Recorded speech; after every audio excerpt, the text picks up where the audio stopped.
Hello everyone, class 11th की polity Indian constitution at work जिसका first chapter constitution why and how, जिसको हमने पिछली वीडियो में स्टार्ट किया है। यहाँ पे हम देख लेते हैं enabling provisions of the constitution. तो कॉन्स्टिट्यूशन जो रिटन डॉक्यूमेंट है उसके अंदर लिखा जाता है कि सोसाइटी के जो गोल है, सोसाइटी का क्या गोल है, इक्वालिटी हो, ओके, और जो है वेलफेयर हो, सब लोगों का कल्याण हो।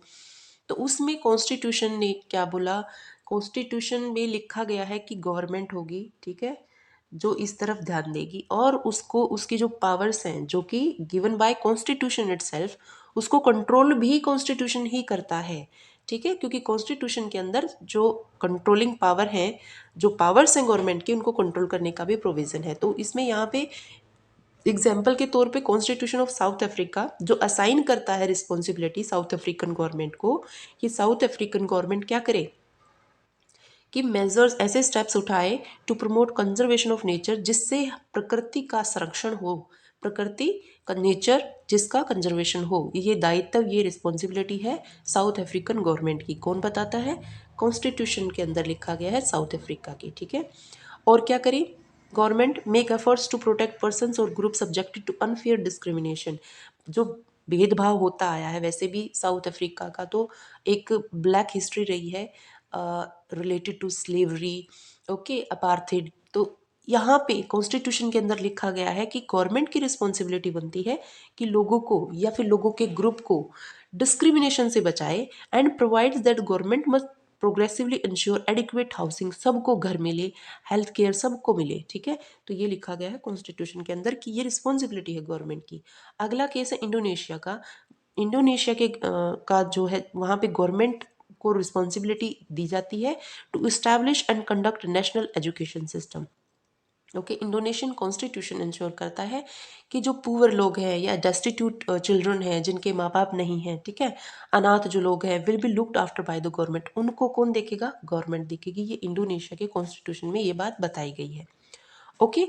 तो ये यहाँ पे समझाने की कोशिश की गई है कि कॉन्स्टिट्यूशन का एक बहुत ही अहम रोल है लोगों की लाइफ में, ठीक है, क्योंकि लोगों की life is related to government और गवर्नमेंट को पावर भी कॉन्स्टिट्यूशन देता है और रिस्पॉन्सिबिलिटी भी कॉन्स्टिट्यूशन प्रोवाइड करता है, ओके। तो अगला हमारा टॉपिक है fundamental identity of a people. यहाँ पे finally and perhaps even most importantly, a constitution express the fundamental identity of a people. This means the people as a collective.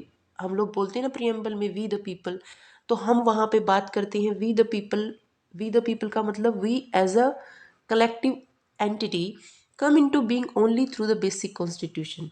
It is by agreeing to a basic set of norms about how one should be governed. तो उसके अंदर हम with people लिखने का मतलब, या people यहाँ पे लिखने का मतलब है कि हम कलेक्टिवली, ये हम क्या बोलते हैं कि हम लोगों को कौन गवर्न करे and who should be govern, और किस किस को, that one forms a collective identity, okay. One has many sets of identities that exist prior to a constitution.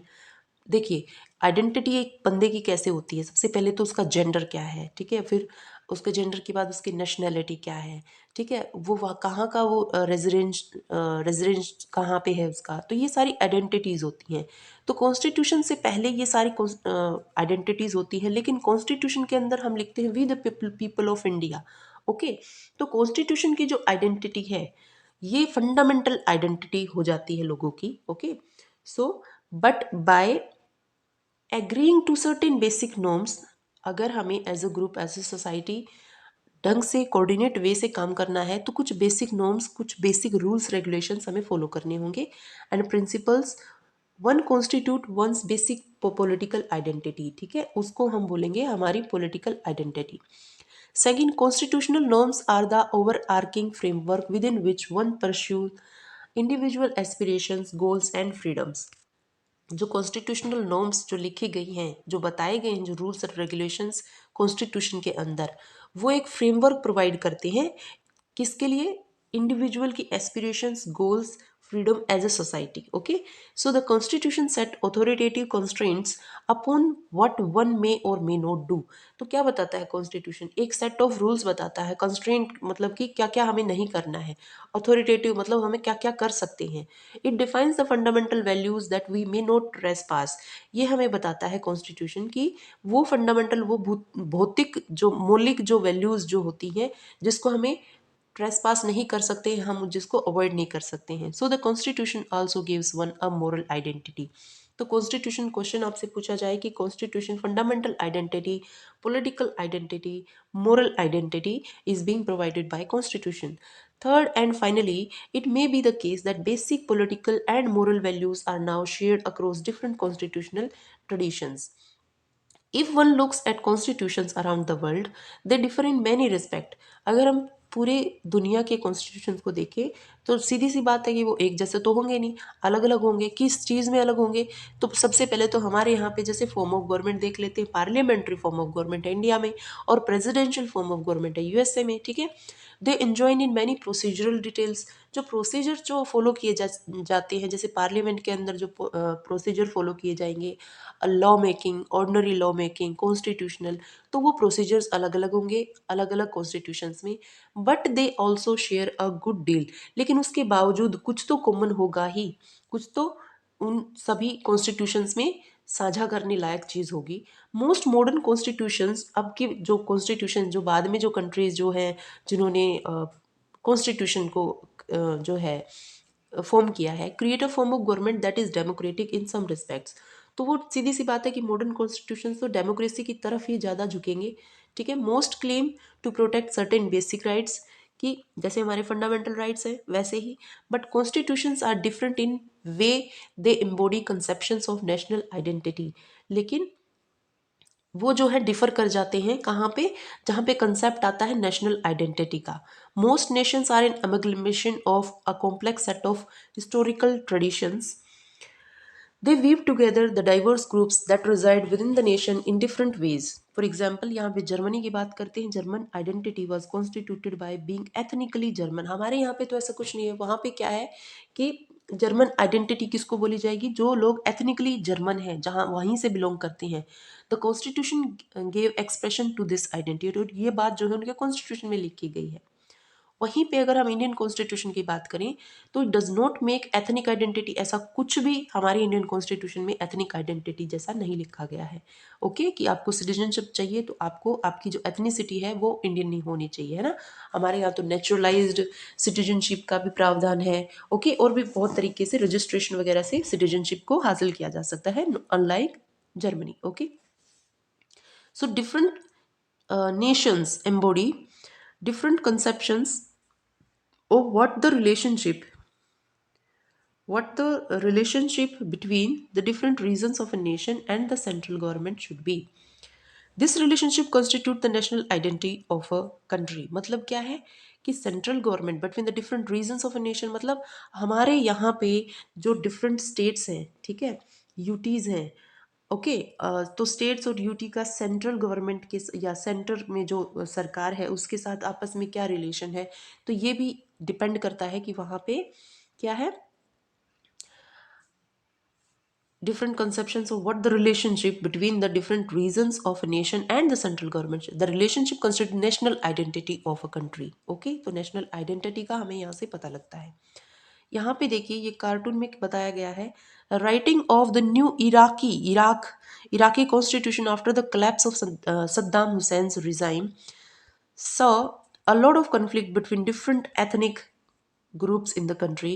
What do these different people stand for? Compare the conflict depicted here with the depicted in earlier cartoons of the European Union and Indian. देखिए यहाँ पे ethnicity को लेके तो conflict हर जगह चलते रहते हैं, जैसे श्रीलंका में भी चलता है, यहाँ पे इराक के अंदर भी देखिए। Now that they have agreed to join hands we expect a constitution very soon. Okay, तो ये लोग बोल, ये जो बंदा है ये यहाँ पे बोल रहा है कि ये लोग जो है रेडी हो गए तो कॉन्स्टिट्यूशन यहाँ पे। तो इसमें क्या लिखा? I have got the paper I will write it, I have got the pen I should write it, I have got the ink let me write it. तो सुन्नी है, ठीक है, कुर्द्स हैं, शाइटीज हैं, ये सब जो अलग अलग एथनिसिटी के लोग हैं ना, ये लिखना चाहते हैं का मतलब क्या है कि वो अपने हिसाब से अपने जो एथनिसिटी है उसको बीच में लाके कॉन्स्टिट्यूशन को बनाना चाहते थे। ठीक है, तो यहाँ पे हम देख लेते हैं चेक योर प्रोग्रेस में here are some provisions of Indian and other constitution for each of these. Write the function that this provision perform. Okay, the government cannot order any citizen to follow or not to follow any religion. ठीक है, limitations on the power of the government. The government must try to reduce inequality in income and wealth. तो government को क्या करना चाहिए, जो inequalities हैं income में और वेल्थ में, ठीक है, वो जो है रिड्यूस करनी चाहिए। ओके, तो यहाँ पे हम सबसे पहले देखते हैं कि government can not order any citizen to follow or not to follow any religion. इसका मतलब है कि गवर्नमेंट जो है ना, ये वर्क करेगी सेक्युलर की तरह। सेक्युलर का मतलब किसी एक पर्टिकुलर धर्म को, एक पर्टिकुलर रिलीजन को ही आप जो है तवज्जो नहीं देंगे। ठीक है, तो यहाँ पे डिस्क्रिमिनेशन नहीं होगा in the name of religion. ठीक है, तो ये लिमिटेशन है on the power of the government. Okay, तो ये जो है क्या है, गवर्नमेंट नहीं कर सकती है, क्योंकि वैसे भी इंडिया के जो सेक्युलरिज्म प्रियम्बल ही बता देता है कि वी आर सेक्युलर। फिर है गवर्नमेंट मस्ट ट्राई। अब यहाँ पे देखिए, यहाँ पे तो कैन नॉट था, यहाँ पे है मस्ट ट्राई, गवर्नमेंट ट्राई करे, ठीक है, to reduce inequalities in income and wealth. तो किसमें जो इनकम की जो इनइक्वालिटीज़ हैं भाई, कोई बहुत ज़्यादा पुअर है, कोई बहुत ज़्यादा रिच है, इनको जो है ना बैलेंस करने की कोशिश करे गवर्नमेंट। कैसे करेगी, और ये चीज़ कहाँ लिखी है, कौन सा प्रोविज़न बताता है, तो ये बताता है हमारा directive principle of state policy में आर्टिकल 39B। ठीक है, ये क्या बताता है, आर्टिकल 39B ये बताता है कि जो है कंसंट्रेशन ऑफ वेल्थ नहीं होनी चाहिए, कुछ लोगों के हाथ में ही पूरा पैसा नहीं होना चाहिए। ओके, उसके बाद अगला है president has the power to appoint the prime minister. बिल्कुल, ये लिखा गया है आर्टिकल 72-74 में कि जो प्रेसिडेंट है वो अपॉइंट करेगा प्राइम मिनिस्टर को। ठीक है, तो ये भी एक प्रोविज़न है। Constitution is the supreme law that everyone has to obey. तो ये तो भैया जो है ये एक एसेंस है कॉन्स्टिट्यूशन का कि ये सुप्रीम लॉ है हमारे कंट्री का, जिसको हर किसी को ओबे करना है। कोई अगर कॉन्स्टिट्यूशन को ओबे नहीं करता है तो वॉचडॉग जो है हमारी जुडिशरी, ठीक है, वो पनिश करेगी उनको। फिर Indian citizenship is not limited to people of any race, any caste और रिलीजन। तो सिटीजनशिप का जो चैप्टर है आर्टिकल 5 से लेके आर्टिकल 11 तक, ठीक है, आर्टिकल 5 टू आर्टिकल 11 ये बताते हैं कि जो इंडियन सिटीजनशिप है वो किस किस को मिलनी चाहिए। तो उसमें कोई भी डिस्क्रिमिनेशन नहीं है कि इस रेस को पर्टिकुलरली या इस कास्ट को या इस रिलीजन को मिलेगी, इसको नहीं मिलेगी। ठीक है, तो ये सब प्रोविज़न है इंडियन कॉन्स्टिट्यूशन के अंदर। फिर उसके बाद हम देखते हैं authority of a constitution. Constitution की अथॉरिटी क्या है। So we have outlined some of the functions of constitution performs. These functions explain why most societies have a constitution, but there are three further questions we can ask about constitution. वैसे तो मोटा मोटी समझ चुके हैं कि constitution का क्या रोल है, लेकिन 3 क्वेश्चंस अब हर किसी के दिमाग में आता है कि कॉन्स्टिट्यूशन है क्या।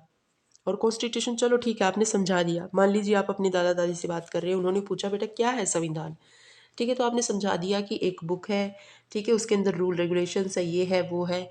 ठीक है, उसके बाद आप बताएंगे, उसके बाद वो पूछेंगे कि फिर इससे क्या है, मतलब वो पूछ रहे हैं आपसे कि how effective is a constitution, मतलब इसका हमारी लाइफ पे क्या फ़र्क पड़ता है, कितना इफेक्टिव है कॉन्स्टिट्यूशन में जो चीज़ें लिखी गई हैं। इज़ अ कॉन्स्टिट्यूशन जस्ट, क्या जो कॉन्स्टिट्यूशन में लिखा गया है वो सबके लिए फेयर है। ओके, तो इन्हीं क्वेश्चंस को हम आंसर करते हैं। बहुत सारी कंट्रीज़ में कॉन्स्टिट्यूशन जो है वो एक कम्पैक्ट डॉक्यूमेंट है, जिसके अंदर की नंबर ऑफ आर्टिकल, जैसे हमारे कॉन्स्टिट्यूशन में भी नंबर ऑफ आर्टिकल्स हैं, बहुत सारे आर्टिकल्स हैं, 400 समथिंग। अबाउट द स्टेट, किसके बारे में, गवर्नमेंट के बारे में बताया गया है। Specifying how the state is to be constituted, कैसे गवर्नमेंट या एक कंट्री जो है कॉन्स्टिट्यूट होगी। And what norms it should follow, क्या क्या रूल रेगुलेशंस इसको फॉलो करने होंगे। When we ask for the constitution of a country we are usually referring to this document. जब भी हम अपनी कंट्री के कॉन्स्टिट्यूशन की बात करते हैं तो हम इस डॉक्यूमेंट की बात करते हैं, ठीक है। बट सम कंट्रीज, तो इसका मतलब क्या प्रूफ है कि हमारे पास कुछ लिखा हुआ डॉक्यूमेंट है जिसको हम कॉन्स्टिट्यूशन बोलते हैं, ठीक है।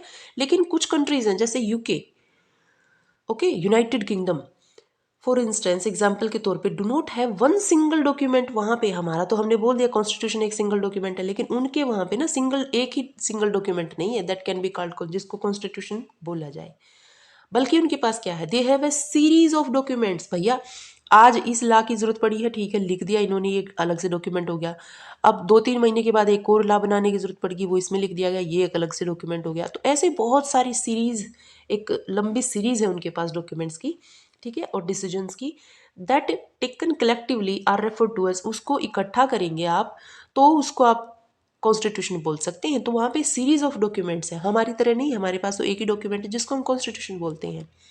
सो we can say that constitution is the document. तो हम ये बोल सकते हैं दोनों ही चीज़ों को ब्रीफ करके कि कॉन्स्टिट्यूशन एक डॉक्यूमेंट है, या हम बोले एक सेट ऑफ डॉक्यूमेंट है यूके की तरह, that seeks to perform the function that we mentioned above. Okay, so but many constitutions around the world exist only on paper. They are mere words existing on a parchment, ठीक है। तो हम क्या बोलेंगे कि चारों तरफ हम देखते हैं वर्ल्ड में, तो हम देखते हैं कि बहुत सारे जो कॉन्स्टिट्यूशन है world exist only on paper, सिर्फ पेपर पे ही। The crucial question how effective, paper पे रहने का मतलब है कि देखो हमारे कॉन्स्टिट्यूशन बहुत सारी चीज़ें लिखी गई हैं, ठीक है, लेकिन अब जैसे फंडामेंटल राइट है, अगर किसी का फंडामेंटल राइट का हनन होता है तो वो सीधा जाए सुप्रीम कोर्ट, ठीक है, हाई कोर्ट, सुप्रीम कोर्ट।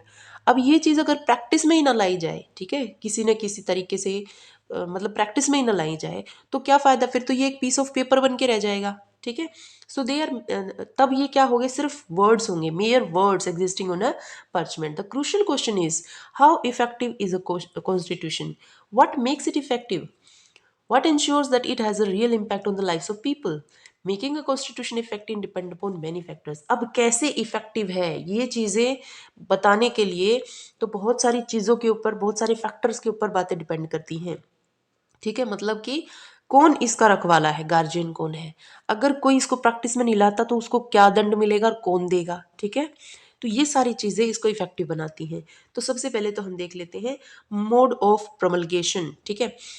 इसका मतलब है how a constitution comes into being, इसकी स्टार्टिंग कैसे हुई, हु क्राफ्टेड द कॉन्स्टिट्यूशन, किसने बनाया, and how much authority did they have, उनके पास क्या अधिकार था, क्या अथॉरिटी थी, क्या उनके पास राइट था ये बनाने का। In many countries constitution remain defunct. अब हम देखते हैं बहुत सारी कंट्रीज में कॉन्स्टिट्यूशन एक पेपर, शीट ऑफ पेपर बन के रह जाता है। डिफंक्ट मतलब कि फंक्शनल नहीं होता, because they are crafted by military. क्यों नहीं होता, क्योंकि या तो मिलिट्री लीडर्स ने उसको बनाया, या फिर उन लीडर्स ने बनाया जो कि पॉपुलर नहीं थे जनता के बीच में। हमारे केस में ऐसा नहीं था, ओके। और किस किस ने बनाया, उन कंट्रीज के या तो मिलिट्री लीडर्स ने, या उन लीडर्स ने जो कि पॉपुलर नहीं थे and do not have the ability to carry the people with them. तो लोग उनका अनुसरण नहीं करते थे, ठीक है, उनको लीडर ढंग से मानते ही नहीं थे। तो मोस्ट सक्सेसफुल कॉन्स्टिट्यूशन, बिल्कुल हम प्राउडली बोल सकते हैं कि हमारा जो कॉन्स्टिट्यूशन है वो मोस्ट सक्सेसफुल है in the world, like India, south Africa, US. ये जो मोस्ट सक्सेसफुल कॉन्स्टिट्यूशन है ना, ये वो कॉन्स्टिट्यूशंस हैं जो कि बनाए गए after the popular national movement, जब जनता को ये समझ में आ गया था कि फ्रीडम क्या और उसकी ज़रूरत क्या होती है और वो कितनी इफेक्टिव होती है, ठीक है। उसके बाद यानी नेशनल मूवमेंट्स के बाद इनको बनाया गया था इंडिया के, साउथ अफ्रीका, यूएसए के कॉन्स्टिट्यूशंस को।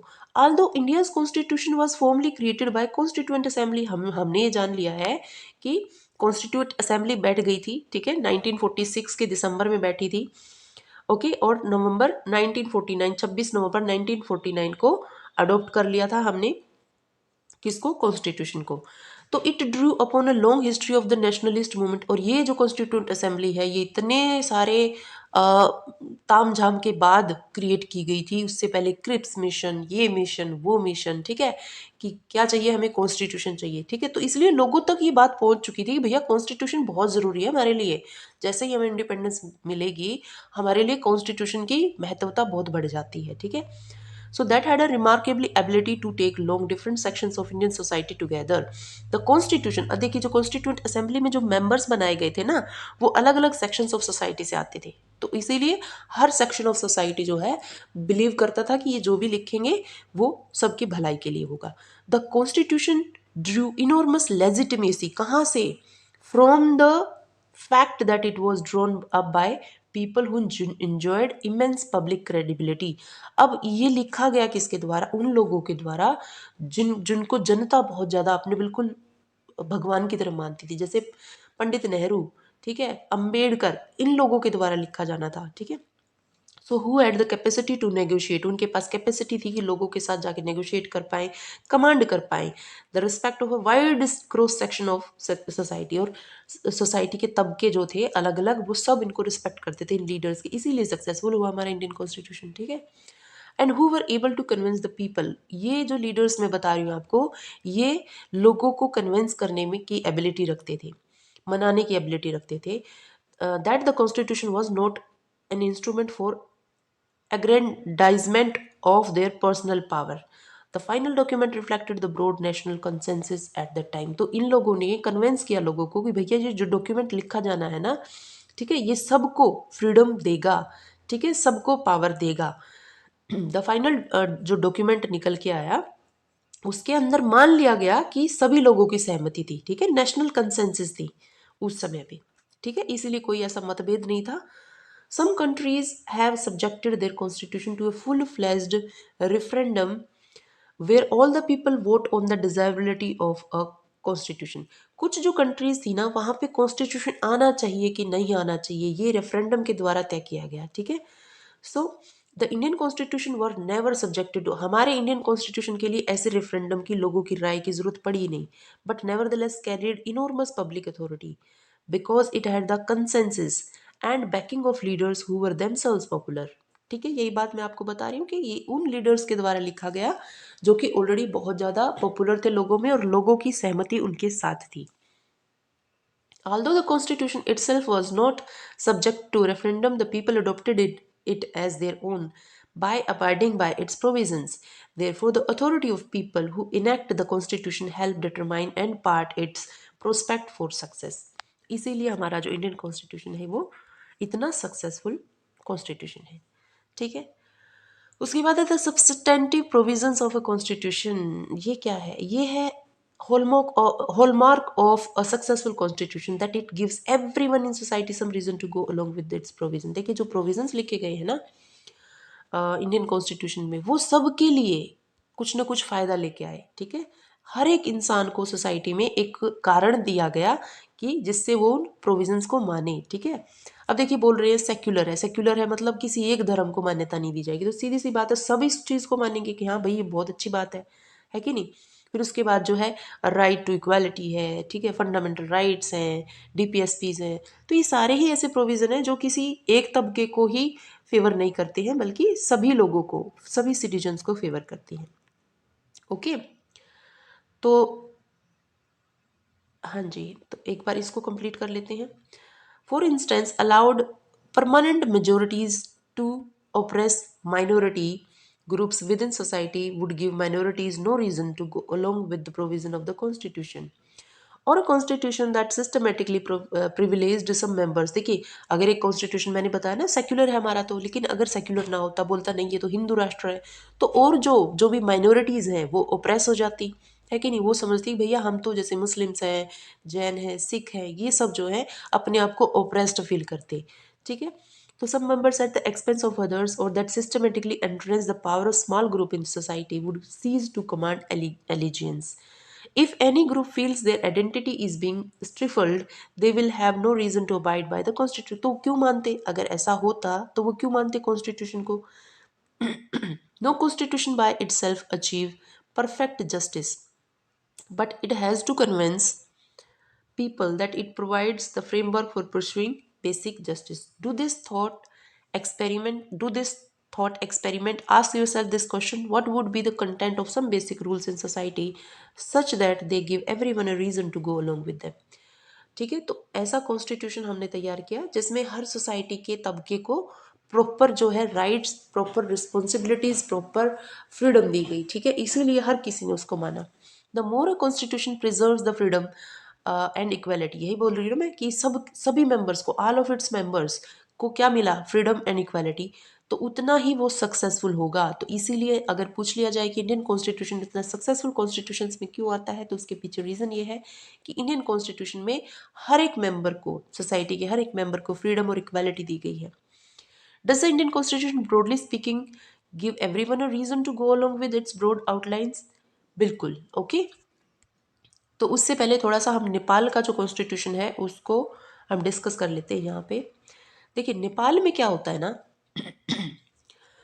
सबसे पहले तो किसी भी देश को आज़ादी के बाद कॉन्स्टिट्यूशन बनाने में बड़ी दिक्कत आती है, इतना हलवा काम नहीं होता ये। तो नेपाल इसका एक बहुत अच्छा एग्जाम्पल है कि कितना कॉम्प्लिकेटेड होता है कॉन्स्टिट्यूशन की मेकिंग। तो 1948 से ही नेपाल जो है 1948 से 5 कॉन्स्टिट्यूशंस उसने जो है बनाए। एक तो 1948 में, फिर 1951 में, फिर 59 में, 62 में, 1990 में। लेकिन ये सारे ही कॉन्स्टिट्यूशंस जो थे ना वो किसके द्वारा बनाए गए, वो दिए गए, ग्रांट किए गए किसके द्वारा, जो किंग था नेपाल का। तो सीधी सी बात है कि डेमोक्रेसी की बात तो यहाँ हो नहीं रही है, तो सक्सेसफुल कॉन्स्टिट्यूशन होगा नहीं, इसीलिए इतनी बार बनाने की जरूरत पड़ी। जो 1990 का कॉन्स्टिट्यूशन था ना, इसमें जाके इंट्रोड्यूस किया गया एक मल्टी पार्टी कंपटीशन कि इलेक्शंस होंगे, मल्टी पार्टी होगी। Though the king continue to hold final power in many respect, king ने फिर भी अपनी पावर लूज नहीं करने दी, बोला कि हेड तो मैं ही रहूंगा।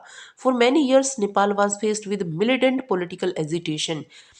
तो भाई लोगों के बीच में गुस्सा था इस बात को लेके, और उन लोगों ने हथियार उठा रखे थे और पॉलिटिकल एजिटेशन देखने को मिली। फॉर रीस्ट्रक्चरिंग द गवर्नमेंट, लोग क्या चाह रहे थे, भैया ये किंग विंग को हटाओ और हमें भी डेमोक्रेसी चाहिए। The main issue was the role of the monarchy, क्योंकि मोनार्की थी ना, किंग था अभी भी सबसे टॉप पोजीशन पे in the constitution of Nepal. Some groups in Nepal wanted to abolish the institution of monarchy, तो लोग क्या चाहते थे कि मोनार्की हटे, डेमोक्रेसी आए, and establish Republican form of government, चाहते थे रिपब्लिकन फॉर्म, जैसे हमारे यहाँ पे है ना, हेड तो हमारे यहाँ पे भी है राष्ट्रपति, लेकिन वो नॉमिनल है, ठीक है, उसको इतनी पावर से नहीं दी है कॉन्स्टिट्यूशन ने कि वो कैसा हो जाए, डिक्टेटर बन जाए। Others believed that it may be useful to shift to limited monarchy with a reduced role of the king, तो कुछ लोग ये बोलते थे ठीक है आप रिपब्लिक नहीं लेके आ रहे तो किंग का जो रोल है ना उसको कम कर दो। तो king himself was not ready, सीधी सी बात है, भैया आप राजा हैं तो आप राजा बनना ही चाहेंगे ना, आप मतलब बने रहना चाहेंगे, आप क्यों चाहेंगे कि आप जो है ऐसे ही बांट दे अपनी जो ताकतें हैं। He took over all powers in October 2002। Many political parties and organisations demanded the formation of, तो अभी पॉलिटिकल जो पार्टीज थी वो भी और जो ऑर्गेनाइजेशन थी वो भी डिमांड करने लगी कि नया कॉन्स्टिट्यूएंट असेंबली बनाए, ठीक है। और जो पार्टी थी the communist party of Nepal Maoist was in the forefront of the struggle for popularity, popularly elected constitute, तो ये जो सबसे आगे आई और इन्होंने बोला कि भैया एक इलेक्टेड कॉन्स्टिट्यूंट असेंबली बनाई जाए, ना कि किंग अपने आप से कॉन्स्टिट्यूशन को ग्रांट करे, ठीक है। Finally under the pressure of popular agitation, अब इतनी ज़्यादा अब लोगों को आप बेवकूफ़ी नहीं बना पा रहे हो तो आप कितने दिन तक अपना शासन चलाएंगे, तो वही हुआ इस किंग के साथ भी। तो इतना ज़्यादा पॉपुलर एजिटेशन के बाद किंग को क्या करना पड़ा, had to install a government acceptable to agitating party, जैसी ये पार्टी चाह रही थी वैसी गवर्नमेंट उसको एक्सेप्ट करनी पड़ी। और this government has stripped the king, और इस गवर्नमेंट ने क्या किया, किंग को उसकी कुर्सी से उतार फेंका, ऑफ ऑलमोस्ट ऑल पावर, सारी पावर्स उनसे छीन ली। और 2008 में finally Nepal emerged as a democratic republic after abolishing the monarchy, king को अबोलिश करके, मोनार्की को अबोलिश करके 2008 में नेपाल एक डेमोक्रेटिक रिपब्लिक जैसे इंडिया है वैसे उभर के आया। और फाइनली अब देखो डेमोक्रेटिक रिपब्लिक तो बन गया, कॉन्स्टिट्यूशन अब अडोप्ट किया जाएगा according to democracy, according to republic, और फाइनली नेपाल ने एक नया कॉन्स्टिट्यूशन 2015 में अडोप्ट किया, ठीक है। तो 1948 से लेके 2015 इतना लंबा टाइम आ गया, तो हम लोग फॉर्चुनेट हैं कि हमारा कॉन्स्टिट्यूशन जो है वो बहुत ही नीट एंड क्लीन तरीके से, ठीक है, बन के उभरा, जो कि सबके द्वारा मान्य था। अब है बैलेंस्ड इंस्टीट्यूशनल डिज़ाइन, ये क्या है, बैलेंस किस चीज़ के बैलेंस की बात की जा रही है यहाँ पे, तो बैलेंस की बात की जा रही है गवर्नमेंट की जो 3 अंग हम पढ़ते हैं ना, जुडिशरी, एग्जीक्यूटिव एंड लेजिस्लेचर, उसके बैलेंस की। तो देखिए कॉन्स्टिट्यूशन वाकई में बड़ा ही उम्दा है हमारा, क्योंकि ये जो है are often subverted not by the people but by small groups who wish to enhance their own power. Well crafted constitutions fragment power in society intelligent, तो बड़ी इंटेलिजेंटली पावर को एक ही, देखिए अगर एक ही हाथ में पावर चली जाएगी तो उसका मिसयूज तो होना ही होना है, आज नहीं तो कल। तो हमारी गवर्नमेंट जो है जिसके 3 हिस्से हैं, क्या क्या, एग्जीक्यूटिव, लेजिस्लेचर एंड जुडिशरी। अगर एक ही हाथ में, मान लो सिर्फ लेजिस्लेचर के हाथ में पावर हो, तो ये डिक्टेटर बन जाएंगे, ठीक है, मन चाहा कुछ भी करेंगे ये। अब तो क्या है, जैसे कि कोई भी ऐसा डिसीजन लेजिस्लेचर लेती है या कुछ ऐसा कानून पास करती है तो जुडिशरी फट पकड़ लेती है इसको कि भैया ये आप क्या किए जा रहे हो, कॉन्स्टिट्यूशन में तो ऐसा कुछ लिखा ही नहीं गया है कि नहीं। या एग्जीक्यूटिव कुछ ऐसा इम्प्लीमेंट करने की कोशिश करती तो भी जुडिशरी इसको पकड़ लेती है ना। तो तीनों को ही, तो इन तीनों में ही पावर को ना एक हाथ में ना देते हुए 3 जगह डिस्ट्रीब्यूट कर रखा है, और तीनों ही एक दूसरे के एक क्या है, वॉचडॉग है, ध्यान रखते हैं कि पावर जो है वो बैलेंस्ड रहे। So that no single group can subvert the constitution. One way of such intelligent designing of constitution is to ensure that no single institution acquires monopoly of power. एक हाथ में पावर नहीं दी गई है। This is often done by fragment कर दिया गया है पावर को अलग अलग इंस्टीट्यूशंस में। और Indian constitution for example horizontally fragment, देखिए एक होता है वर्टिकली फ्रेगमेंट, वर्टिकली फ्रेगमेंट मतलब ये है फिर इसके ऊपर ये है फिर इसके ऊपर सबसे ऊपर ये है ना, तो ऊपर वाले की ही चलेगी, तो ये होता है वर्टिकल डिवीजन। तो हमने पावर का, हमारे कॉन्स्टिट्यूशन में पावर का जो डिवीजन किया गया है ना, वो वर्टिकली ऊपर से नीचे या नीचे से ऊपर नहीं किया गया है, वो किया गया है हॉरिजॉन्टली, मतलब ये भी समान, ये भी इसी प्लेटफॉर्म पे, ये भी इसी प्लेटफॉर्म पे, तीनों एक ही धरातल पे हैं, कोई एक दूसरे से छोटा या बड़ा नहीं है। So, like the horizontal fragment power across different constitutions, कौन कौन से, legislature, executive, judiciary and even independent statutory bodies। कुछ independent statutory bodies हैं जैसे election commission of India article 3 to 4। Okay, this ensures that even if one institution wants to subvert the constitution, तो इससे क्या insurance मिल जाती है कि भैया अगर एक तबका, ठीक है, मैंने बताया ना गवर्नमेंट के 3 अंग है, उसमें से अगर एक तबका एग्जीक्यूटिव या लेजिस्लेचर या जुडिशरी, ठीक है, क्या करना चाहे, कॉन्स्टिट्यूशन को एम्पावर करना चाहे ना, कॉन्स्टिट्यूशन का मिसयूज करना चाहे, तो others can check its transgression, तो दूसरे जो है उसको पकड़ लेंगे कि नहीं भैया ये कॉन्स्टिट्यूशन में रिटर्न नहीं है। An intelligent system of checks and balances है हमारे सिस्टम में, बड़े ही इंटेलिजेंटली जो है तीनों को आपस में इस हिसाब से पावर्स का डिस्ट्रीब्यूशन किया है कि कोई सा भी जो है क्या नहीं कर सकता, उन चेक्स एंड बैलेंसेस का मिसयूज नहीं कर सकता। Okay, so another important aspect of intelligent institutional design is that a constitution must strike the right balance। अब बैलेंस बनाया गया ना तीनों में, certain values, norms, procedures, authoritative and at same time allow enough flexibility to it in its operations to adapt a changing need and circumstances। ठीक है, too rigid a constitution is likely to break under the weight of change. अब देखिए हमारा जो constitution है ना, वो ना ही तो ज़्यादा फ्लेक्सिबल है और ना ही ज़्यादा रिजिड है। इसका मतलब क्या है कि अगर ज़्यादा ही रिजिड होता, रिजिड का मतलब है कि उसमें चेंज ही नहीं किया जा सकता। ओके, चाहे चेंज किस में आए। अब देखिए कॉन्स्टिट्यूशन में तो जैसे 10 साल के लिए क्या था, रिजर्वेशन, जो लोकसभा की जो सीट है ना उसमें SC ST की जो कॉन्स्टिट्यूएंसीज में जो रिजर्वेशन दी जाती है वो 10 साल के लिए थी रिजर्वेशन का प्रावधान, ठीक है, तो 1960 में ख़त्म हो जाना था। लेकिन उसको कॉन्स्टिट्यूशनल के अंदर अमेंडमेंट कर करके इतनी बार अब तक वो चल रहा है और आगे भी चलने वाला है, ठीक है। तो हमारा कॉन्स्टिट्यूशन जो है ना रिजिड होता तो ये पॉसिबल नहीं था इतने चेंजेस करना उसमें, तो 1960 में रिजर्वेशन जो ख़त्म हो जानी थी। लेकिन हमारा जो कॉन्स्टिट्यूशन है वो रिजिड भी नहीं है और इतना फ्लेक्सिबल भी नहीं है। फ्लेक्सिबल तो है, चेंज किए जा सकते हैं अमेंडमेंट के थ्रू, ठीक है, लेकिन इतना फ्लेक्सिबल नहीं है कि एक पार्टी के बस की बात है कि भैया वो चाहे तो कॉन्स्टिट्यूशन में अमेंडमेंट, बहुत लंबा चौड़ा प्रोसीजर है, उसको फॉलो करना होता है, ठीक है, और बड़ा मुश्किल टास्क होता है कॉन्स्टिट्यूशन के अंदर अमेंडमेंट करना। कौन करता है, पार्लियामेंट। ओके, तो देख लेते हैं मेरी क्या बोल रहा है कि too rigid a constitution likely to break, अगर ज़्यादा रिजिड होता तो वो टूट जाता under the weight of change. इसका मतलब है कि प्रैक्टिकल नहीं रहता। A constitution that is on the other hand too flexible will give no security, अगर ज़्यादा फ्लेक्सिबल होता तो क्या सिक्योरिटी, फंडामेंटल राइट में पार्लियामेंट हमारी क्या कर देती, फेरबदल कर देती, फिर हम किसके पास जाते, है कि नहीं। तो प्रेडिक्टेबिलिटी और identity to a people, successful constitution strike the right balance, balance है किसके बीच में, रिजिडिटी के बीच में और फ्लेक्सिबिलिटी के बीच में, जिससे कोर वैल्यूज जो है उनको प्रिजर्व किया जाता है and adapting them to new circumstances.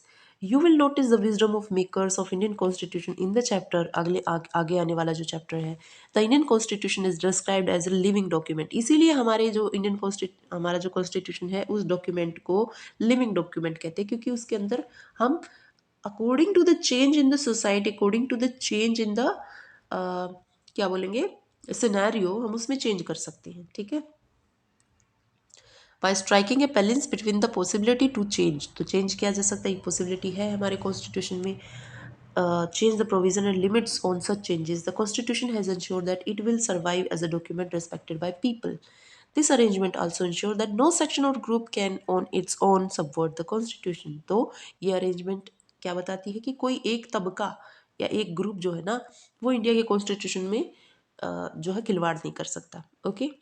So therefore in determining whether a constitution has authority you can ask yourself three questions, क्या, तो अगर ये बात आए कि कितना इफेक्टिव है या क्या अथॉरिटी है कॉन्स्टिट्यूशन के पास, तो हम लोग बोलेंगे were the people who enacted the constitution credible, क्या जिन्होंने कॉन्स्टिट्यूशन बनाया वो क्रेडिबल लोग थे, विश्वसनीय लोग थे, बिल्कुल थे। This question will be answered in the remaining part of this chapter.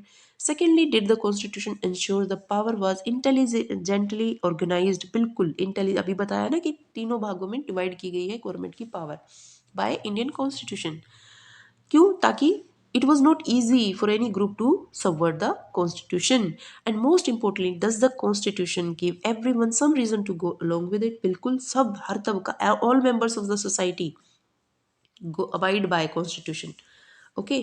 So also is the constitution the locus of people's hopes, बिल्कुल सेंटर है क्या, मतलब लोगों की जो उम्मीदें हैं कि भैया एक के साथ जो है ना कुछ टॉर्चरी हो गई है, कुछ जो है धोखाधड़ी हो गई, तो कहाँ जाएगा वो, कॉन्स्टिट्यूशन पे विश्वास करके तो जुडिशरी के पास जाएगा ना कि कुछ न्याय मिलेगा, okay. The ability of the constitution to command voluntary allegiance of the people depends to a certain extent upon whether the constitution is just, तो लोग क्यों जाएंगे, अगर लोगों को ये विश्वास होगा कि कॉन्स्टिट्यूशन में न्याय मिलेगा तभी तो जाते हैं ना जुडिशरी के पास कि कॉन्स्टिट्यूशन में उनके लिए न्याय है, जो भी लिखा गया है वो जस्ट है, ओके। जस्ट का मतलब न्यायपूर्ण है, फेयर है।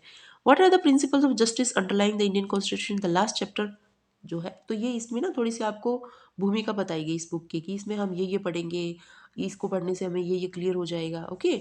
So how was the Indian constitution made, कैसे बनाया गया, अब ये है मेन मुद्दे की बात कि भैया इंडियन कॉन्स्टिट्यूशन को बनाया कैसे गया, क्योंकि चैप्टर क्या है, कॉन्स्टिट्यूशन वाई एंड हाउ, तो हाउ वाला जो चीज़ थी ना, अब वाई तो हमने पढ़ लिया कि कॉन्स्टिट्यूशन की जरूरत हमें क्यों पड़ती है, अब हम पढ़ने वाले हैं हाउ, कैसे कॉन्स्टिट्यूशन को बनाया गया। So let us find out how the Indian Constitution was made. Formally, the Constitution was made by Constituent Assembly. मैंने आपको बताया कि दिसंबर 1946 से 26 नवंबर 1949, ठीक है 1949, हालांकि लागू हुआ था 1950 में। It held its first sitting, अच्छा तब तक इंडिया आज़ाद नहीं हुआ था, तो ये भी assembly which constituent assembly which had been elected for undivided India, it held its first sitting on, तो कितनी डेट को, ये बहुत ही अच्छा प्यारा क्वेश्चन है कि ये डेट आपसे पूछ ली जाएगी, तो 9 दिसंबर 1946 को पहली मीटिंग हुई and reassembled as constituent assembly for divided India, अब डिवीजन हो गया इसी बीच में 1947 में, ठीक है। तो रीअसेंबल कब हुई, फॉर डिवाइडेड इंडिया ऑन 14 अगस्त 1947 को। Its members were chosen by indirect election by the members of the provincial legislative assembly. देखिए जो कॉन्स्टिट्यूंट असेंबली के जो मेंबर्स हैं ना उनके लिए कोई लोगों ने जाके वोटिंग नहीं की थी। इनफैक्ट क्या था कि अलग अलग प्रोविंसेस में लेजिस्लेटिव असेंबलीज थी, प्रोविंशियल लेजिस्लेटिव असेंबली, ठीक है। वहाँ पे इनडायरेक्ट इलेक्शन मतलब वहाँ उसके जो मेंबर्स थे ना उन्होंने ही इलेक्ट करके लोगों को भेजा था कि ठीक है ये लोग जाएंगे कॉन्स्टिट्यूंट असेंबली में, ठीक है। So by the member of that had been established under the government of India act 1935, तो ये कैसे बनी थी प्रोविंशियल लेजिस्लेटिव असेंबली, तो ये बनाई गई थी इस एक्ट के थ्रू, ठीक है 1935 की गवर्नमेंट ऑफ इंडिया एक्ट, जिसको ब्लूप्रिंट ऑफ इंडियन कॉन्स्टिट्यूशन भी कहा जाता है।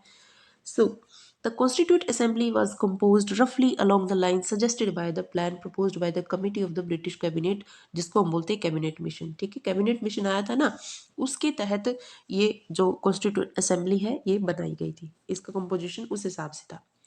तो कैसे था, तो देख लेते हैं कि each province and each princely state, सीधी सी बात है, जो ब्रिटिश इंडिया था उसके दो भाग थे, कुछ तो राज्य रजवाड़े थे, ओके, और कुछ थे जो डायरेक्ट रूल में थे। तो ये राज्य रजवाड़े, प्रिंसली स्टेट और प्रोविंस, और group of states were allotted seats. तो कैसे सीट मिली गई, हर एक प्रोविंशियल जो प्रोविंस था उसमें से, प्रिंसली स्टेट में से जो है सीट अलोकेट की गई according to the proportion of the population. ठीक है, और कैसे, 10 लाख, 10 लाख के ऊपर एक सीट, 10 लाख पॉपुलेशन के ऊपर एक seat. As a result of the provinces that were under direct British rule, जो प्रोविंसेस थी वर टू इलेक्ट कितने मेंबर, 292 मेंबर्स प्रोविंसेस से, और प्रिंसली स्टेट से 93 सीट्स। ठीक है, okay. The seats in each province were distributed among the 3 main communities. अब यहाँ पे जो प्रोविंसेस थे ना, उनमें जो है 3 कम्युनिटीज में बांटी गई। जनरल तो थी मुस्लिम, सिख। ठीक है, in proportion to their respective population, जितने वो थे ना, पॉपुलेशन जितनी थी उसके अकॉर्डिंग, मान लो कि जनरल जो है वो 100 है, ठीक है, मुस्लिम जो है वो 20 है, सिख जो है वो 10 है, तो इनकी प्रोपोर्शन के अकॉर्डिंग ही, ठीक है, उनको जो है सीट बांटी गई थी। Members of each community in the provincial legislative assembly elected their own representatives by the method of proportional representation with single transferable vote, जो हम आज भी यूज करते हैं। The method of selection in the case of representative of princely state was to be determined by the consultation। देखिए, जो provincial जो legislative assembly थी ना, वहाँ से जो मेंबर इलेक्ट होके गए कॉन्स्टिट्यूट असेंबली के लिए, तो वहाँ पे तो ये जो मेंबर थे असेंबली के, इन लोगों ने जो है इलेक्ट किया, यानी इनडायरेक्ट वोटिंग हुई और इनडायरेक्ट इलेक्शन हुए और तब इनको भेजा गया। और जो प्रिंसली स्टेट्स थे ना, उनको कंसल्टेशन से, एक तरह से नॉमिनेशन के हिसाब से। ठीक है, तो आई होप की बात समझ में आ गई। The previous section discuss the 3 factors that make a constitution effective and respectable. How far does the Indian constitution pass this test, तो ये तो हम बाद में देखेंगे। सबसे पहले ये देख लेते हैं यहाँ क्या लिखा गया है।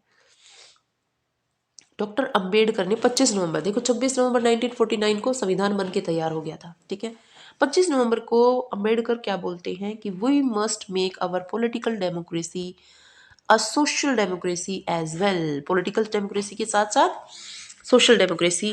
पॉलिटिकल डेमोक्रेसी, देखिए पॉलिटिकल डेमोक्रेसी के साथ साथ सोशल डेमोक्रेसी का मतलब क्या है। देखिए अंबेडकर जब तक जिंदा रहे ना, इनको यही रहा कि भैया जो दलित है ना, उनको जो है बराबर का दर्जा मिलना चाहिए। तो पॉलिटिकल डेमोक्रेसी तो उन्होंने कॉन्स्टिट्यूशन के थ्रू दिलवा दी कि सबको इक्वालिटी का हक है, सबको अपॉर्चुनिटी, सबके धर्म की क्या होनी चाहिए, रिस्पेक्ट होनी चाहिए and everything.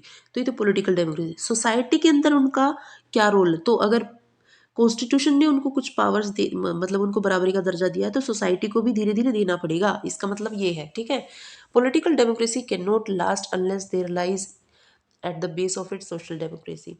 What does social democracy mean? It means a way of life which recognize liberty, एक ऐसा तरीका जिंदगी का जहाँ पे सबको लिबर्टी मिले, इक्वालिटी मिले, फ्रेटर्निटी, भाईचारे की भावना हो। ठीक है, दीज प्रिंसिपल्स जो हैं are not to be treated as separate items in the trinity, they form a union of trinity in the sense that to divorce one from the other is to defeat the very purpose of. तो क्या बोल रहा है कि democracy के लिए तीनों ही जरूरी, क्या क्या, एल मतलब लिबर्टी, इक्वालिटी एंड फ्रेटर्निटी, तीनों ही जरूरी हैं। Liberty can not be, liberty को हम इक्वालिटी से अलग नहीं कर सकते, इक्वालिटी को लिबर्टी से अलग नहीं कर सकते।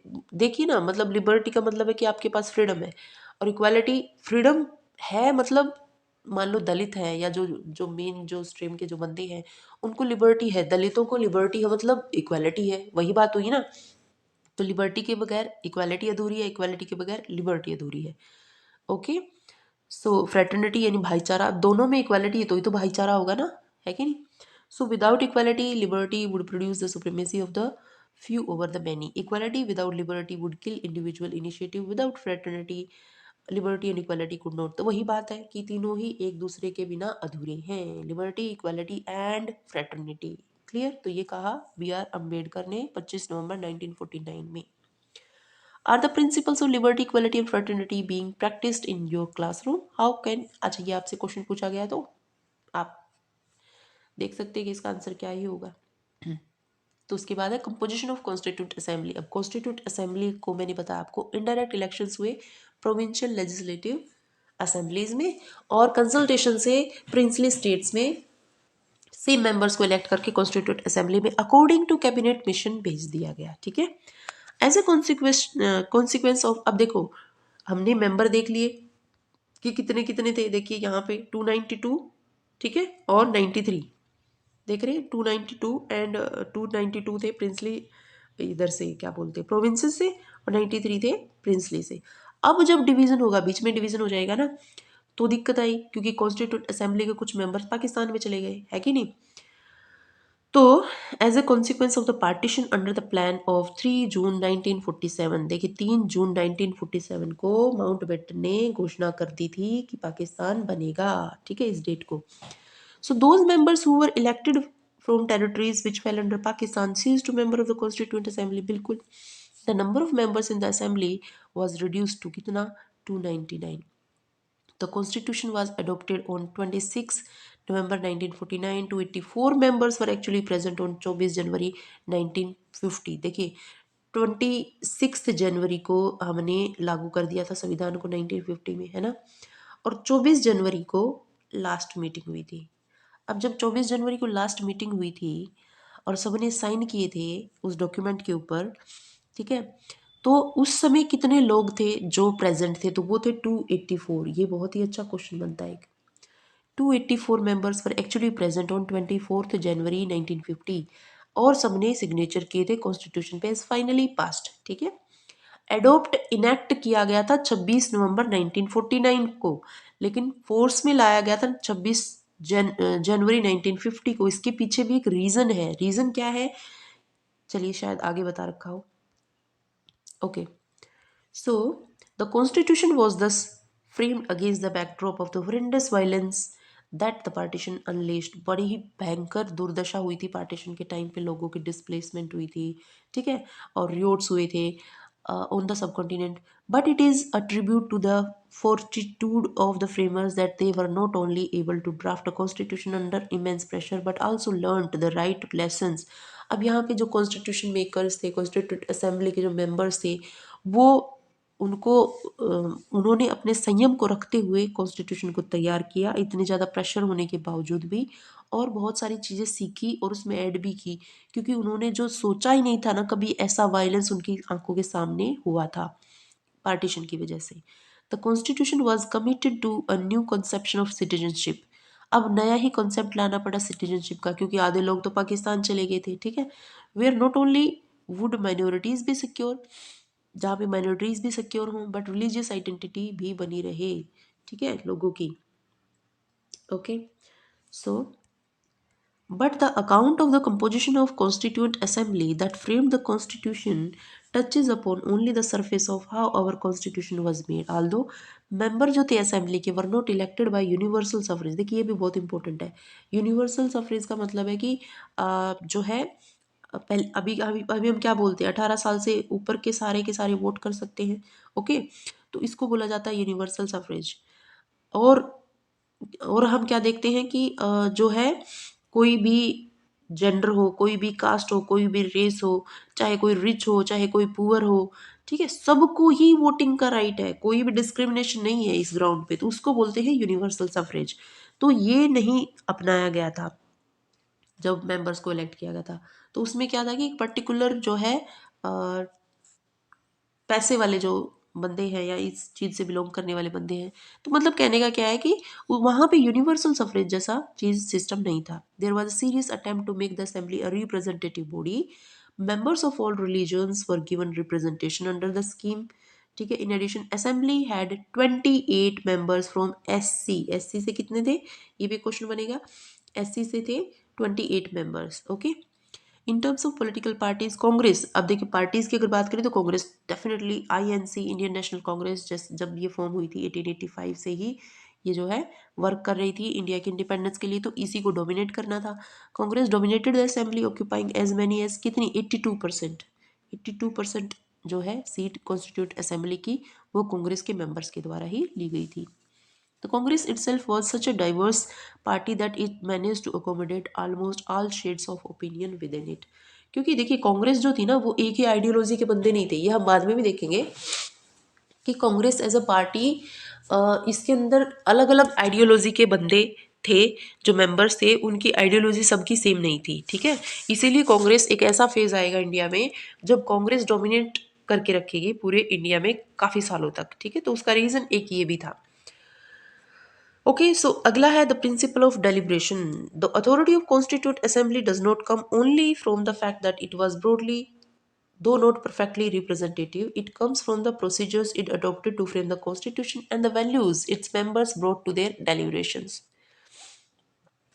तो अथॉरिटी जो थी कॉन्स्टिट्यूट असेंबली की वो जो है रिप्रेजेंटेटिव से ही नहीं आती थी, बल्कि वो जो प्रोसीजर जो अडॉप्ट किए गए उस कॉन्स्टिट्यूशन के बनाने में, ठीक है, और वो जो वैल्यूज जो मेंबर्स की थी उन सब की थी। While in any assembly that claims to be representative, it is desirable that diverse sections of society participate. It is equally important that they participate not only as representative of their own identity or community, each member deliberated upon the constitution with the interest of whole nation in mind. तो जो भी लोग थे ना इसके members थे, उन लोगों की दिमाग में था कि भैया आप जो है ना सिर्फ अपने लिए काम नहीं कर रहे हो, बल्कि आप पूरी नेशन के लिए, पूरी सोसाइटी के लिए काम कर रहे हो, ठीक है। Okay, each member deliberated upon constitution with interest of the whole nation in mind, उनके दिमाग में थी ये बात। There were often disagreements amongst members, उनके बीच में डिसएग्रीमेंट्स भी थे, ठीक है। किसी बात पे नेहरू जो है वो अम्बेडकर से जो है क्या नहीं करते थे, वाक्या नहीं रखते थे कि हाँ ठीक है ये चीज़ होनी चाहिए, ठीक है। So but few of them disagreements could be traced to members protecting their own interest, लेकिन उन लोगों ने आपसी जो मतभेद था ना उनको कभी भी कॉन्स्टिट्यूशन मेकिंग के आड़े नहीं आने दिया, ठीक है। तो ये बहुत ही अच्छी बात जो है हुई थी। There were legitimate differences of principle, actually सिद्धांतों के भी डिफरेंसेस थे। जैसे हम जानते हैं कि नेहरू जी जो थे वो सोशलिस्ट थे और कुछ लोग जो थे वो कैपिटलिस्ट थे, ठीक है। तो उनके आपस में जो मतभेद थे उन लोगों ने जो उनके प्रिंसिपल थे, सिद्धांत थे, उनको कभी भी आड़े नहीं आने दिया कॉन्स्टिट्यूशन मेकिंग के प्रोसेस में। And the differences were many, बहुत सारे डिफरेंसेस। अब देखिए एक घर में ही इतने सारे मेंबर रहते हैं, 4-5 रहते हैं, तो उन्हीं के विचार आपस में सबके सारे के सारे नहीं मिलते। तो यहाँ पे तो कितने सारे मेंबर थे और वो भी अपने फील्ड में सारे के सारे धुरंधर। Should India adopt a centralised और डिसेंट्रलाइज्ड सिस्टम ऑफ गवर्नमेंट, अब यहाँ पे कुछ टॉपिक दिए गए हैं जिन पे कि वो जो कॉन्स्टिट्यूशन असेंबली के कॉन्स्टिट्यूएंट असेंबली के जो मेंबर्स थे उनकी आपस में मतभेद थे। तो एक तो था कि इंडिया को जो है ना सेंट्रलाइज्ड गवर्नमेंट के फॉर्म में जो है बनाना चाहिए या डिसेंट्रलाइज। सेंट्रलाइज मतलब कि पावर एक ही जगह हो सेंटर पे, या डिसेंट्रलाइज मतलब पावर ऐसे फिर बांट रखी होनी चाहिए, ठीक है। So what should be the relation between state, अगला जो मैटर था जिनके जिससे आपस में कन्फ्लिक्ट थे उनके या डिफरेंसेस थे वो थे कि कन्फ्लिक्ट नहीं कहूँगी, डिफरेंसेस, ओके, कि स्टेट और सेंटर के बीच में क्या रिलेशन होना चाहिए, okay. What should be the power of the judiciary, judiciary की क्या क्या पावर होनी चाहिए। Should the constitution protect property right, ये तो बहुत ही बड़ा बवाल हुआ था आगे चल के कि प्रॉपर्टी राइट को फंडामेंटल राइट में डाल दिया गया था, फिर वहाँ से इसको हटा दिया गया था लैंड रिफॉर्म करने के लिए, जमींदारी सिस्टम को हटाने के लिए, ठीक है। Almost every issue that lies at the foundation of a moderate state was discussed with great sophistication, और जितने भी इश्यूज थे ना सबको जो है ना एक मॉडर्न कंट्री अगर बनाना है तो जो भी इसके फाउंडेशन में जो भी टॉपिक्स थे उनको बड़ी ही सोफिस्टिकेशन से अपने सबके आपसी मतभेदों को साइड में रखते हुए डिस्कस किया गया। ओनली वन प्रोविजन, अब एक ही ऐसा प्रोविजन था जहाँ पे सारे के सारे एग्रीड थे, was passed without virtually any debate, कोई डिबेट नहीं हुई, बिल्कुल शांति से उसको पास किया। अगर वो कौन सा प्रोविजन था वो था introduction of universal suffrage, meaning that all citizen reaching a certain age would be entitled to be voters irrespective of, सबको वोटिंग का राइट हो एक एज को क्रॉस करने के बाद, चाहे उनका धर्म कुछ हो, कास्ट कुछ भी हो, एजुकेशन कितनी भी हो, जेंडर कोई भी हो, इनकम गरीब हो अमीर हो, सबको वोटिंग का राइट दिया गया। तो इसके ऊपर आपस में किसी की किसी से कोई बहस नहीं हुई, ठीक है। सो while the members felt no need at all to discuss the issue of who should have the right to vote. Every other matter was seriously discussed and debated. बाकी जितने भी मैटर थे ना इसको छोड़ के सब में डिस्कशन डिबेट हुई. Nothing can be better testament to the democratic commitment of this assembly. Okay तो अब इससे ज़्यादा बड़ी परीक्षा क्या ही होगी कि हमारी जो असेंबली थी वो डेमोक्रेटिक कमिटमेंट को लेके चल रही थी, है कि नहीं, कि आपसी मतभेद भी हैं उसके बावजूद भी उन्होंने इतना ज़बरदस्त डॉक्यूमेंट ऑफ कॉन्स्टिट्यूशन लिखा. So the constitution Drew it's authority. अब देखिए कॉन्स्टिट्यूशन को अथॉरिटी कहाँ से मिलती है, इसका आंसर आ रहा है from the fact that members of the constituent assembly engaged in what one might call public reason. लोगों के कारण, ठीक है, लोग जो है कंसेंसस, पब्लिक कंसेंसस साथ थे इन लीडर्स के, वहीं से अथॉरिटी मिलती है हमारी कॉन्स्टिट्यूशन को. मेंबर्स जो थे असेंबली के placed a great emphasis on discussion and reasoned argument. They did not simply advance their own interest but gave principled reasons to other members of their positions. The very fact of giving reasons to others makes you move away from simply a narrow consideration of your own interest because you have to give reasons to others to make them go along with your own viewpoint. मतलब क्या है कि देखिए public reason का मतलब यहाँ पे ये है कि जो मेंबर थे ना असेंबली के, उन लोगों ने डिस्कशन जबरदस्त किए, अपनी अपनी आर्ग्यूमेंट्स दी, ठीक है, उन्होंने अपने जो खुद के इंटरेस्ट थे ना उनको दरकिनार रखा और एक सिद्धांत के तौर पे वो रीजंस दिए गए, ठीक है, अपना मतलब उनका पर्सनल कोई भी बेनिफिट नहीं था उनके पीछे. और जो है जो दूसरों की राय है उसको भी बड़े अच्छे से उन्होंने ग्रैब किया.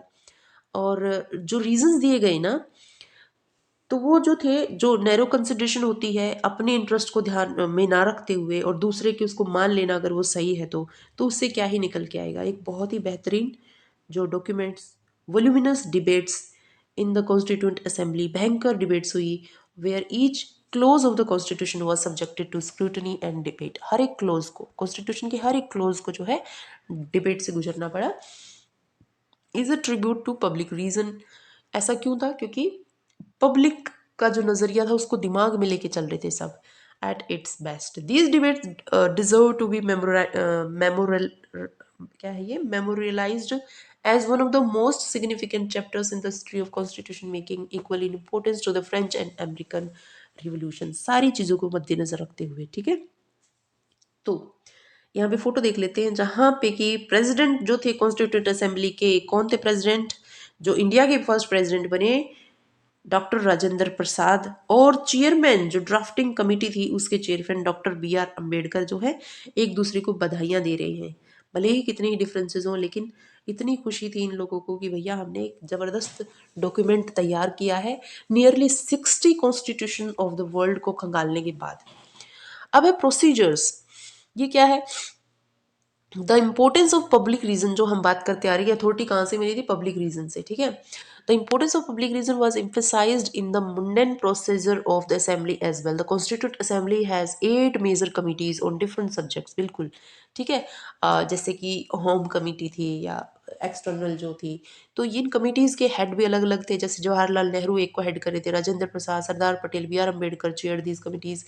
These were not men who agreed with each other. देखो वही बात हम बोल रहे हैं कि ये वो इंसान, देखिए कोई भी इंटेलिजेंट इंसान होता है ना, एक मूर्खों की बात तो अलग ही होती है, लेकिन जो जहाँ पे दो इंटेलिजेंट लोग मिलते हैं तो वहाँ पे आर्ग्यूमेंट्स भी होते हैं, डिबेट्स भी होते हैं, ठीक है, और कुछ ऐसा अच्छा निकल के भी आता है जो कि दोनों के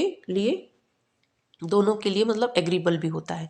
सो these were not men who agreed with each other on many things. Ambedkar had been a bitter critic of the Congress. ये कांग्रेस को मानते ही नहीं थे अच्छा, ठीक है. एंड गांधी को भी अच्छा नहीं मानते थे. गांधी को अच्छा ना मानने का रीजन था 1932 का पूना पैक्ट, जब गांधी ने बोल दिया था कि भैया आप जो है सेपरेट इलेक्टोरेट की मांग जो है वो छोड़ दें. और अम्बेडकर को ताउम्र इस चीज का दुख रहा था कि गांधी ने ऐसा किया मेरे साथ, ठीक है. So okay, accusing them of not doing enough for the upliftment. तो अम्बेडकर का तो एक ही था कि स्केड्यूल्ड कास्ट जो है उसके अपलिफ्टमेंट का जो के लिए के उभराव के लिए जो काम करेगा वही जो है अच्छा है उसकी नज़र में, ठीक है. So Patel and Nehru disagreed on many issues. अब पटेल और नेहरू, सरदार वल्लभ भाई पटेल और नेहरू भी बहुत सारे इश्यूज पे जो है एक दूसरे से एग्री नहीं करते थे. नेवरदलेस दे ऑल, फिर भी उन लोगों ने ये नहीं है कि चलो ठीक है मैं तुमसे बात ही नहीं करता और मैं जो है अपने घर जा रहा हूँ, मैं तो वापस आऊँगा नहीं, है ना, ऐसा कुछ नहीं था। ये बचकाना हरकतें नहीं थी, बहुत ही मेच्योर्ड पीपल थे। They all work together for the benefit of the society. So each committee usually drafted particular provisions of the constitution which were then subjected to debate by the entire assembly. तो ये जो अलग अलग committees बनाई गई थी ना, इन्होंने अपने अपने फील्ड में इन लोगों ने बड़ा अच्छा काम किया और फिर उस पर डिबेट्स भी हुई। Okay, so usually an attempt was made to reach a consensus with the belief that provisions agreed to by all would not be detrimental to any particular interest. Some provisions were subject to the vote. कईयों पे voting भी हुई, but in each instance every single argument, query or concern was responded to with great care. बहुत ही अच्छे तरीके से जो है। ओके, तो देखिए यहाँ पे ना थोड़ा हम इसकी बात कर ही लेते हैं। ये जो लिखा गया है ना, एक सेकेंड, डॉक्टर राजेंद्र प्रसाद के द्वारा 26 नवंबर 1949 को, जो देखिए, I have realised as nobody else could have, मैंने ये चीज़ रियलाइज की है, with what zeal and devotion the members of drafting committee and especially the chairman Dr. Ambedkar in spite of his indifferent health, उन्होंने यहाँ पे doctor Ambedkar की तारीफ करते हुए कहा है कि क्या ही ज़बरदस्त काम किया है इन्होंने ड्राफ्टिंग कमेटी के मेंबर्स होते हुए, और जो चेयरमैन है डॉक्टर अम्बेडकर, वो तो उनकी हेल्थ जो है वो ख़राब रह रही थी, उसके बावजूद उन्होंने बहुत ही अच्छा काम किया। We could never make a decision which was or could be ever so right as when we put him on the drafting committee and made him its chairman. तो इस जो डिसीजन था इनको चेयरमैन बनाने का, उसकी सराहना की। He has not only justified his selection but has added luster to the work which he has done. In this connection, it would be to make any as among the members of the committee I knew they have all worked. Okay, तो यहाँ पे basically तारीफ की गई है, ठीक है। तो ये दिखाया गया है कि ये जो मेंबर्स थे कॉन्स्टिट्यूंट असेंबली के, भले ही आपस में मतभेद थे, लेकिन फिर भी अगर किसी ने अच्छा काम किया है तो उसकी सराहना किए बगैर नहीं रहते। तो यही होती है निशानी, जो विद्वान लोग होते हैं, इंटेलेक्चुअल जो लोग होते हैं, इंटेलिजेंट जो लोग होते हैं, ठीक है। सो तो असेंबली, कॉन्स्टिट्यूट असेंबली 9 दिसंबर 1946 से लेके और 1949 26 नवंबर तक the assembly met for 160 days। Okay, spread over कितने दिन तक, 160 days, ठीक है, स्प्रेड ओवर 2 साल 11 months 11 महीने, ठीक है। Its sessions were open to the press and public. ये बहुत मतलब इम्पोर्टेंट है कि इसके जो सेशंस होते थे ना, कॉन्स्टिट्यूट असेंबली जब मीट करती थी तो जर्नलिस्ट भी आते थे, प्रेस वाले, और जो है पब्लिक को भी जो है मनाही नहीं थी, वहाँ पे आके बैठ के देख सकते थे वो प्रोसीजर, ठीक है। ओके, तो उसके बाद है inheritance of the nationalist movement. Inheritance of the nationalist movement का मतलब है कि जो नेशनलिस्ट मूवमेंट हम अभी अभी देख के आए हैं अंग्रेजों के खिलाफ, उससे हमने क्या क्या लिया, क्या क्या इनहेरिट किया, ठीक है। But no constitution is simply a product of the assembly. सिर्फ असेंबली के होने से ही तो एक कॉन्स्टिट्यूशन तैयार नहीं होगा। जो ये मूवमेंट हम लोग लड़के आए थे उसका भी बहुत बड़ा रोल था। An assembly as diverse as the constitute assembly of India could not have functioned if there was no background. तो हमारा एक बैकग्राउंड था जिसमें कॉमन हिस्ट्री जुड़ी हुई थी। Consensus on the main principles of the Constitution should enshrine. These principles were forged during the long struggle of freedom. In a way, Constituent Assembly was giving concrete shape and form to the principles it had inherited from the nationalist movement. ठीक है, तो constituent assembly basically एक form, एक shape दे रही थी उन principles को, जो कि हम लोग, कि भैया हमें, हम मांग कर रहे थे ना अंग्रेजों से कि हमें ऐसी जो कॉन्स्टिट्यूशन चाहिए, हमें ये चाहिए, हमें ऐसा फंडामेंटल राइट चाहिए, ठीक है, हमें लेजिस्लेटिव असेंबली चाहिए, हमें ये चाहिए। तो ये सारी मांगे जो थी ना वो असेंबली को पता थी और तब जाके ये मुमकिन हो पाया। तो नेशनलिस्ट मूवमेंट का भी बहुत बड़ा रोल रहा इसमें, क्योंकि एक बैकग्राउंड जो है वो सेट कर दिया गया था। Okay, for decades preceding the promulgation of the Constitution, the nationalist movement had debated many questions that were relevant to the making of Constitution. The shape and form of government India should have, the values it should uphold, the inequalities it should overcome. तो ये सारे जो questions थे, answers posed to these debates were given their final form in the Constitution. ठीक है, तो इसमें ऐसा कुछ खास है नहीं। Perhaps the best summary of the principles that the nationalist movement brought to the Constituent Assembly is the objective resolution. देखिए, ऑब्जेक्टिव रेजोल्यूशन गांधी जी नेहरू ने, पंडित नेहरू ने जो है पास करवाया था। और जो है ये एक तरह से प्रियम्बल है, ठीक है। हमारा जो आज हम प्रियम्बल देखते हैं, the resolution that defined the aim of the assembly moved by Nehru in 1946। तो 9 दिसंबर को तो पहली मीटिंग हुई थी, आई थिंक 11 दिसंबर को जो है ना ऑब्जेक्टिव रेजोल्यूशन को पास करवाने की बात कर दी गई थी, लेकिन करवाया नहीं गया था क्योंकि अम्बेडकर ने बोला कि अभी रुक जाओ, ठीक है। This resolution encapsulated the aspirations, इसमें क्या लिखा गया है ऑब्जेक्टिव रेजोल्यूशन में, aspirations and values behind the constitution, ठीक है। What the previous section terms as substantive provision of constitution is inspired by and summed up by the values incorporated in the objective resolution. Based on this resolution, the constitution gave institutional expression to these fundamental commitments. क्या क्या क्या क्या था objective resolution में? Equality, liberty, democracy, sovereignty, cosmopolitan identity. Thus our constitution is not merely a maze of, सिर्फ हमारे constitution में rules regulations procedures ही नहीं है, बल्कि मोरल कमिटमेंट भी है कि भैया आपस में भाईचारा रखो, ठीक है। To establish a government that will fulfill the many promises that the nationalist movement held before the people. Okay, so थोड़ा सा और बच जाता है यहाँ पे, इंस्टीट्यूशनल अरेंजमेंट्स। ये क्या है? The third factor ensuring effectiveness of a constitution is a balanced. देखिए इंस्टीट्यूशनल अरेंजमेंट में हम लोग ऑलरेडी बात कर चुके हैं कि बैलेंस्ड अरेंजमेंट है ना, जो एग्जीक्यूटिव है, लेजिस्लेचर है, जुडिशरी, जो तीन भाग हैं गवर्नमेंट के, उनके आपस में। Basic principle is that government must be democratic, ठीक है। बेसिक प्रिंसिपल है कि डेमोक्रेटिक गवर्नमेंट होनी चाहिए, और उसका काम क्या होना चाहिए? वेलफेयर ऑफ द पीपल, लोगों की भलाई के लिए काम करना। Constitute assembly spend a lot of time on revolving the right balance, बहुत लंबा चौड़ा टाइम जो है स्पेंड किया गया कि एग्जीक्यूटिव, लेजिस्लेचर, जुडिशरी को क्या क्या पावर दी जाए। This led to the adoption of the, और इसीलिए हमने पार्लियामेंट्री फॉर्म ऑफ गवर्नमेंट अपनाई, और फेडरल अरेंजमेंट, सेंटर है और उसके बाद स्टेट है, ठीक है, विच वुड डिस्ट्रीब्यूट गवर्नमेंट की पावर्स बिटवीन, किसके बीच में? लेजिस्लेचर, एग्जीक्यूटिव एंड जुडिशरी, ठीक है, or state and central government. While evolving the most balanced governmental arrangements, the makers of our constitution did not hesitate to learn from experiments and experiences of the countries. इसीलिए जो framers थे ना हमारे constitution के, they were not averse to borrowing from other, तो उन्होंने उधार लेने में कमी नहीं छोड़ी और हिचकिचाहट भी नहीं की, शर्मिंदगी भी महसूस नहीं। उधार किस चीज़ की? भैया दूसरी कंट्रीज के कॉन्स्टिट्यूशन है, वहाँ से बहुत सारी चीज़ें हम लोगों ने उधार ले रखी है अपने कॉन्स्टिट्यूशन में, ठीक है। जैसे कि JLFE, ये क्या है? जस्टिस, लिबर्टी, इक्वालिटी, फ्रेटर्निटी, ये हमने फ्रांस से ले रखी है, ठीक है। और जो प्लानिंग सिस्टम है वो हम लोगों ने रशिया से ले रखा है, और भी बहुत सारी चीज़ें, okay. So indeed is a testament to their wide bill of rights से हमने फंडामेंटल राइट्स ले रखे यूएसए से, that they could lay their hands upon any intellectual argument or historical example that was necessary for fulfilling the task at hand. So they borrowed a number of provisions from different, तो वो कोई core कसर नहीं छोड़ना चाहते थे constitution की making में, इसीलिए उन्होंने जो है, they borrowed a number of provisions from different countries. But borrowing these ideas was not slavish imitation. ये बिल्कुल मतलब वैसे नकल नहीं है कि मतलब एक गुलाम को कोई चीज़ कॉपी करने के लिए दे दी जाए और तब वो कॉपी कर दे, वैसे नहीं है। Each provision of the constitution had to be defended on grounds that it was suited to, अगर इंडियन प्रॉब्लम्स और एस्पिरेशंस को सूट करता है तो ही उसको अडॉप्ट किया गया। India was extremely lucky to have an assembly that instead of being parochial in its outlook, could take the best available everywhere in the world to make it their own. तो इतनी अलग दिखने वाली constitute assembly ने इतना अच्छा जो है कॉन्स्टिट्यूशन हमें दिया।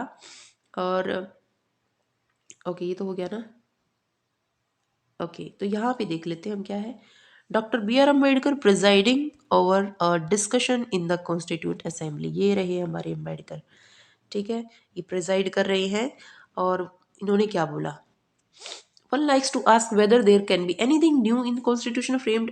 अब देखिए बहुत सारे लोग ये भी बोलेंगे कि भैया ये तो उधार का कॉन्स्टिट्यूशन है, वहाँ से ये उठाया, वहाँ से उठाया, इन्होंने खुद का क्या किया है। लेकिन मेयर इमिटेशन नहीं है वो, ठीक है। इंडिया की कंडीशंस को सूट करते हुए वो चीज़ें अडोप्ट की गई हैं। तो तो अम्बेडकर क्या बोल रहे हैं कि one likes to ask whether there can be anything, तो पूछना कई लोगों के दिमाग में होगा कि कुछ नया भी है क्या इसमें। The only new thing is, if there can be any in a constitution framed so late in the day, are the variations made to remove the faults and to accommodate it to the needs of the country. तो बोला कि नया ये है कि जो भी कमियां और कॉन्स्टिट्यूशंस में और कंट्री के उनको हटा के और अपने लिए अच्छा कॉन्स्टिट्यूशन बनाया जाए।